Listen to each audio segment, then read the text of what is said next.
remember reading the story of Moses for the first time. You know, the story about in Exodus where the children of Israel get brought out of slavery and into the wilderness. You know that one? And there was a part in the story that I read, and it said that God was the one that hardened Pharaoh's heart. So the only reason why Pharaoh was giving Moses a hard time was because God hardened his heart. Makes you think, doesn't it? Sometimes we go through things with people.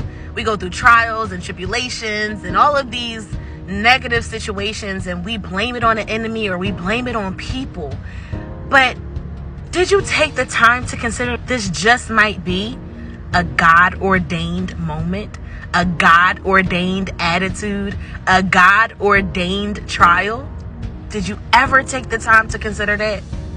There's a scripture in the Bible, Romans 8:18, that says, "For the sufferings of this present time is not worthy to be compared to the glory that shall be revealed in us." There is glory in us. There is glory that shall be revealed in us.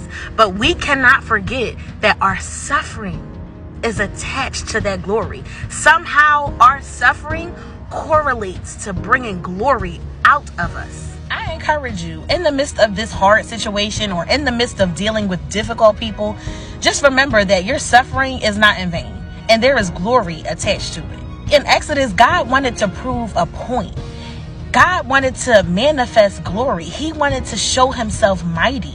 That's why Moses was able to part the Red Sea in the first place. That's why he was able to put his staff down and turn his staff into a snake, because God gave him glory. God gave him dunamis power, and there is power that lies within you. In the midst of this situation, you may think that this is a hard time, but look at the power that lies within you. You have strength within you. God ordained strength, God ordained power. Don't take those things for granted, and don't take these situations so personally, because God is trying to prove a point.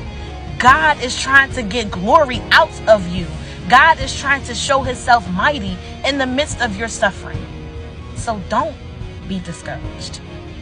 For the sufferings of this present time is not worthy to be compared to the glory that shall be revealed in you.